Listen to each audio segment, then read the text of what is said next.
Alright Tim, so tell us what's going on here. I've wormed decided to bore in the silicon, make the side of the wall his home until he got through the other side and got spat out.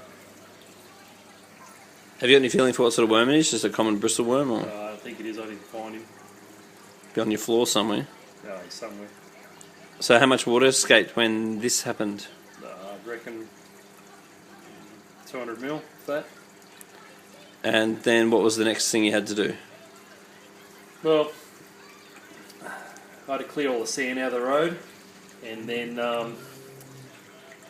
use a kebab stick with about 8 folds of cling wrap, and I ensure that the cling wrap wouldn't, the kebab stick wouldn't go through the cling wrap. And then in one quick move, I lowered the foam out from underneath, and the sand gave way, which hence all the water got in. And then I quickly just stabbed it with the kebab stick and sealed it. Well, if you can't fix it with a kebab stick, then you're in trouble. Then what was the next process you had to do?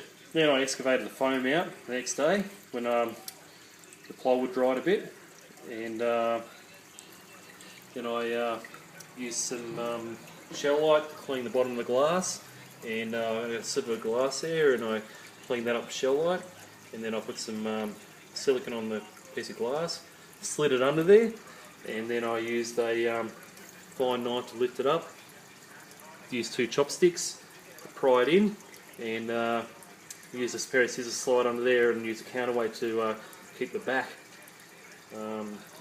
firmly against the underside of the fish tank. And then I'm going to leave it out for another 2 days, and I'm going to put more silicone around the outside, like one seal, and leave that for 3 days, and then start attacking the inside. And what's your plan for the inside? Well, it's either drain it all, I don't really want to, and put a glass brace on top, or think of some way of sealing it to take the pressure off the hole itself. Why don't you put a slither of glass in there with...